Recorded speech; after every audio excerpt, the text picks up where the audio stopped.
Quand je vois ça, je me dis qu'il y a encore vraiment du travail. Bonjour à tous et bienvenue sur une nouvelle vidéo réaction de Instinct de Chien. Alors aujourd'hui, je pense que vous l'avez compris, on va parler des chiens qui protègent les enfants. Donc on va parler en règle générale de la protection de ressources.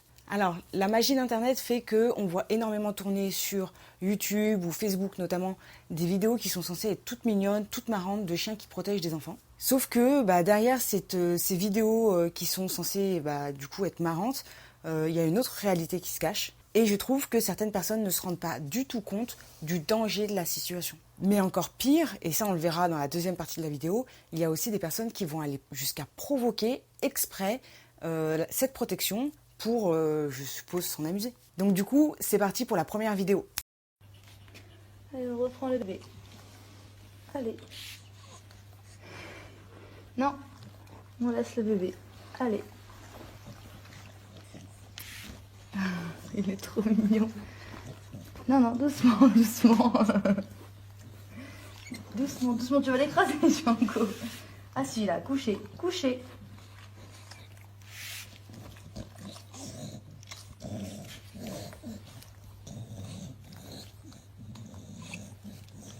Allez, c'est bon. Donc, on peut voir sur cette première vidéo un bébé qui est couché sur le canapé, sans doute. À côté de lui, un staffy qui est couché à côté de lui. Et une tierce personne dont on ne voit que les mains, qui est sans doute la mère. Donc, la mère, elle déplace le bébé vers elle pour essayer de tirer une réaction à son chien. Les réactions qui apparaissent, on les voit très clairement. On voit de la tension faciale, on voit des léchages de truffes, de la tension musculaire, un raidissement du corps quand elle essaye de le pousser sur le côté. Ce qu'on peut aussi noter, c'est que quand les mains se rapprochent de l'enfant, on a le chien qui se raidit, qui dresse les oreilles, qui fixe son regard sur les mains qui approchent. Donc la mère trouve ça mignon, mais en réalité, ce qui se passe dans la vidéo, c'est que le chien est dans une situation qui est très stressante pour lui. Il produit ce qu'on appelle des signaux d'apaisement. Donc ça, c'est des signaux qu'on avait vus dans la vidéo précédente réaction. Léchage de truffes, détournement de tête, détournement de regard, etc., etc. Donc toute la communication du chien. Et là, il est en train de communiquer de l'inconfort à son humaine. Et donc, en fait, il est en train de lui dire que la situation le dérange. Donc, cette manipulation de l'enfant à côté de lui. Donc, le chien, il met en place une communication spécifique qui indique à son humaine qu'il est dans l'inconfort. Et en réalité, ce qui se passe tout au long de la vidéo, c'est que son humaine, elle, renforce cette communication-là et lui indique que ce qu'il fait, c'est correct, en fait. Donc, elle lui parle d'une voix douce, elle le caresse, elle le repositionne, elle rigole. Donc, tout ça se fait un petit peu dans la bonne humeur. Dans tous les cas, elle donne de l'attention à son chien. Et donc, du coup, elle renforce. Ça veut dire qu'elle augmente la probabilité que ce comportement se reproduise. Alors là, on va partir tout de suite sur une deuxième vidéo qui, pareil, a fait le buzz, et qui vous montre encore plus la mère qui va renforcer le comportement. Et donc, tout au long de la vidéo, on va voir le chien qui va accentuer la protection vis-à-vis de l'enfant. Allez, c'est parti. Morning! Time to wake up! Yes!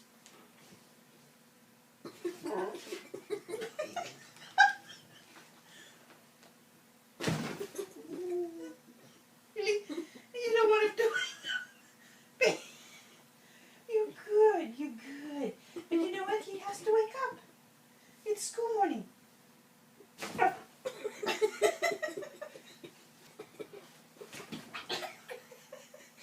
He's like tracing the source. Oh, it's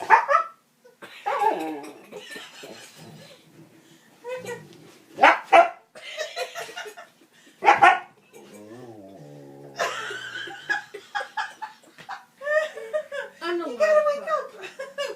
Come on. Come on.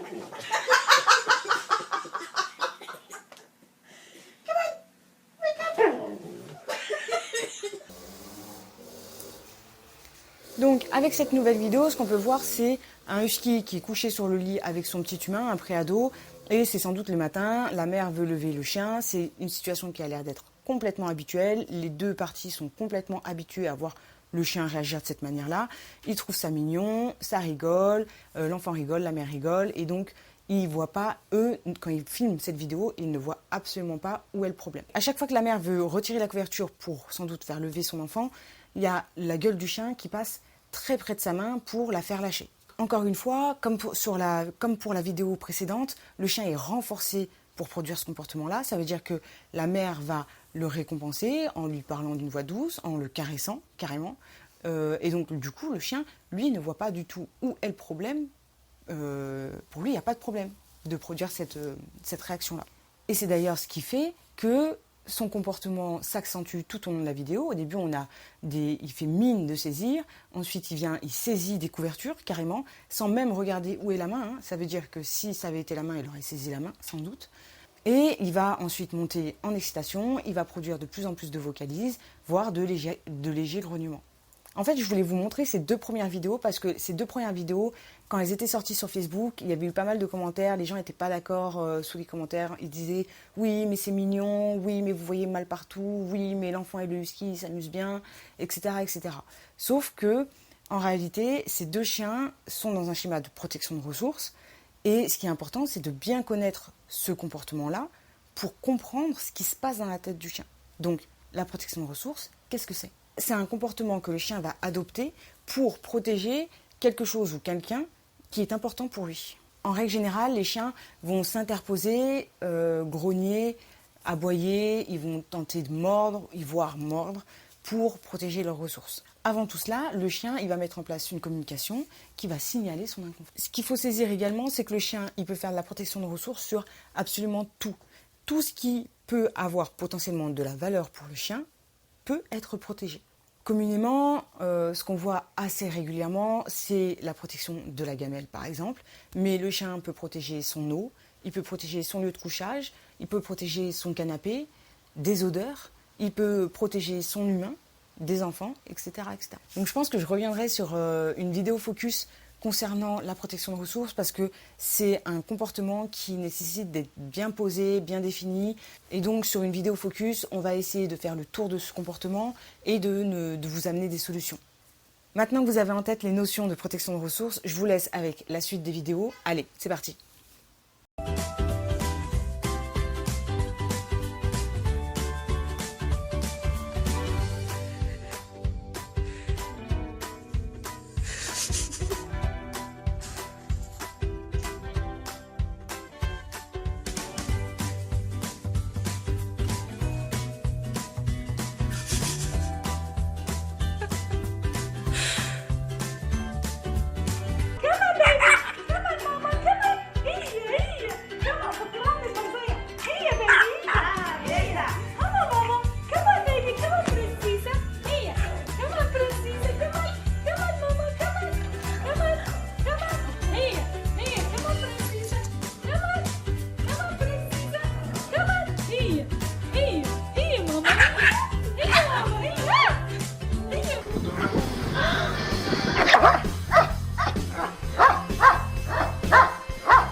Bon alors, tout de suite, je trouve que c'est beaucoup moins fun. On a beau mettre de jolies musiques bien amusantes sur ce genre de vidéo, le constat et la réalité qui ressort, c'est toujours la même. Les chiens sont stressés, ils sont dans l'inconfort face à ces situations-là, et en plus, ils sont renforcés par leurs humains, ça veut dire qu'ils vont reproduire ce type de comportement.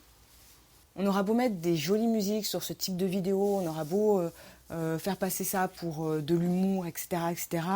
La réalité sera toujours la même, c'est que le chien, il est dans une situation stressante, il est dans l'inconfort total, et il est renforcé par ses humains, il est encouragé dans cette situation-là par ses humains à continuer à produire ce comportement. Le jour où il y aura une morsure sur l'humain, lorsque la main s'avance, et ou potentiellement une morsure sur l'enfant, parce que le chien il est dans un état d'excitation, il lui marche dessus, et la morsure elle peut être accidentelle également. Donc le jour où cette situation-là va se produire, tout de suite, les personnes qui en seront victimes seront beaucoup moins amusées par ce genre de comportement. Dans le meilleur des cas, les familles feront appel à un éducateur canin qui sera assez bon dans la gestion de l'humain pour leur permettre de se remettre en question et de travailler du coup ce comportement. Soit du coup l'animal partira à l'euthanasie, dans le pire des cas, puisqu'il sera devenu trop compliqué à gérer. Donc, je voulais vous couper en deux la vidéo. D'une part, je voulais vous montrer donc, ce qu'on a vu, c'est-à-dire les comportements de protection qui sont renforcés par l'humain, sans doute par méconnaissance du comportement animal. Hein. Dans la deuxième partie de la vidéo, je voulais vous montrer des humains qui poussent volontairement leur chien à réagir de la sorte, sans doute pour faire le buzz ou par inconscience totale. Allez, on va prendre une petite dose d'énervement, c'est parti.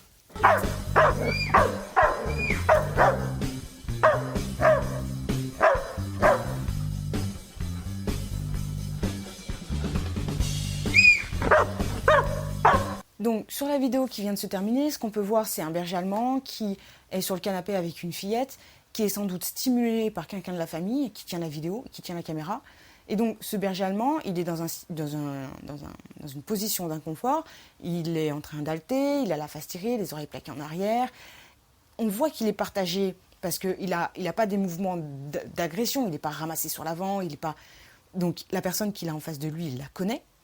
Et cette personne-là, elle va essayer de lui tirer des comportements de protection vis-à-vis de la petite fille. Le chien, il est partagé entre deux sentiments. Hein. Il est partagé entre l'humain qu'il connaît face à lui et la petite fille qui est derrière. Et donc, c'est pour ça qu'il va produire des signes de stress face à cette situation-là.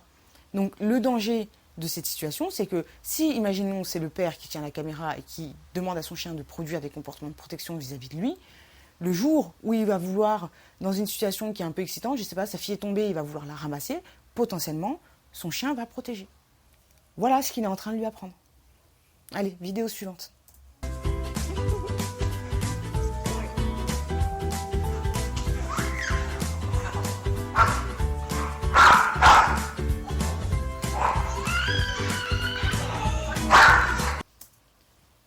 Donc pire encore, là on est sur une situation où le monsieur, sans doute le papa, fait mine de taper l'enfant, de le saisir, en tout cas il met beaucoup d'excitation dans tout ça, et il se laisse prendre l'avant-bras en gueule par son chien pour valider, pour lui apprendre à produire ce genre de comportement. Et le gars, tranquille, il ne voit pas où est le problème. Alors, dans un premier temps, je ne vais pas faire du délit de faciès, mais ce qu'il a en face de lui, c'est un croisé, c'est un staff, hein, ou un croisé staff, donc qui a une mâchoire qui est particulière.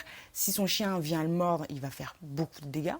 C'est des chiens aussi qui ont tendance à assez mal gérer leur excitation, donc qui va être assez mal apte à faire la part des choses quand il va être confronté à une situation réelle. On continue de s'énerver un peu plus avec la situation suivante.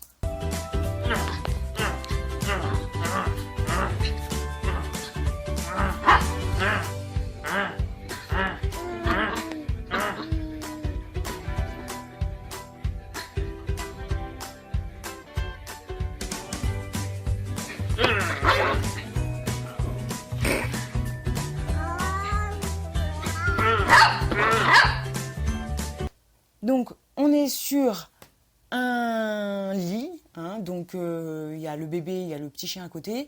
Là, la personne, peut-être le papa, encore une fois, c'est beaucoup les mecs, hein, je trouve, mais sans doute le papa essaye de faire mine de taper la jambe de son fils, hein, même s'il touche quand même un petit peu, je trouve. Et le chien, pareil, va suivre les mouvements et essayer de prendre en gueule le bras.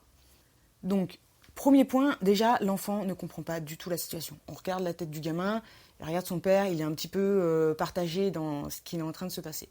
Le chien est complètement partagé et à certains moments, il pense même que c'est lui qui va se prendre le retour de main, quoi. Et donc, en plus de ça, le père, quand il fait ses mouvements de main, va faire des sortes de grognements, il va faire des 1, pour bien monter son chien dans l'excitation et bien valider le comportement qu'il a envers lui-même. Intelligent. Vraiment, là, bravo.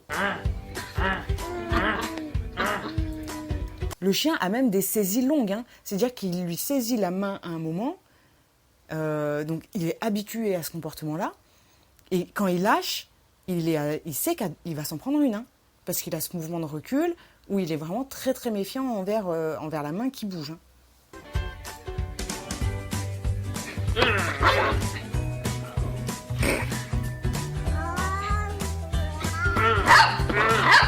On voit qu'il est dans la fuite. On voit qu'il est vraiment... il aime, le chien, il aime ce jeu-là. Et en même temps, ça le stresse énormément. Hein. Vidéo suivante. Donc, c'est la dernière vidéo de la vidéo entière. C'est une vidéo, j'ai essayé de trouver un petit peu les sources parce que je trouve qu'elle est très intéressante à regarder. Elle est vraiment très bizarrement filmée, ils sont dans le noir. Je veux dire, l'enfant a l'air... Enfin, on voit pas vraiment son visage, mais il a l'air pas très très à l'aise non plus. Niye yaramazlık yapıyorsun? He? Niye yaramazlık yapıyorsun? Sen niye yaramazlık yapıyorsun? He? Yine şanslısın sen de. Seni var ya.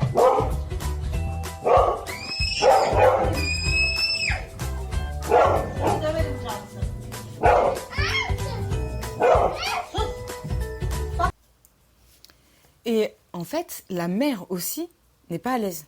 C'est-à-dire que là, il y a une tierce personne qui filme, qui peut-être leur a demandé d'interagir de la sorte. Donc moi, typiquement, ce type de vidéo-là, pour moi, c'est de la vidéo montage. Hein. Ça veut dire que c'est une vidéo, il y a des draps de partout, il n'y a pas de décor, on ne sait pas s'ils sont vraiment dans une maison. La femme est assez mal à l'aise, elle engueule l'enfant, mais on ne sait pas trop ce qui se passe. Elle n'a pas l'air d'être à l'aise avec ses chiens. Donc les chiens, quand elle met des tapes sur la coudoir du canapé, elle se retourne, elle contrôle énormément où sont les chiens. Donc c'est un peu bizarre quoi. Pourtant, elle continue à produire ce comportement-là, donc c'est bien qu'elle veut tirer une réaction à ses chiens. Donc pour moi, ça me fait penser à une vidéo qui a été tournée en Amérique du Sud pour faire le buzz, pour faire de la vue quoi.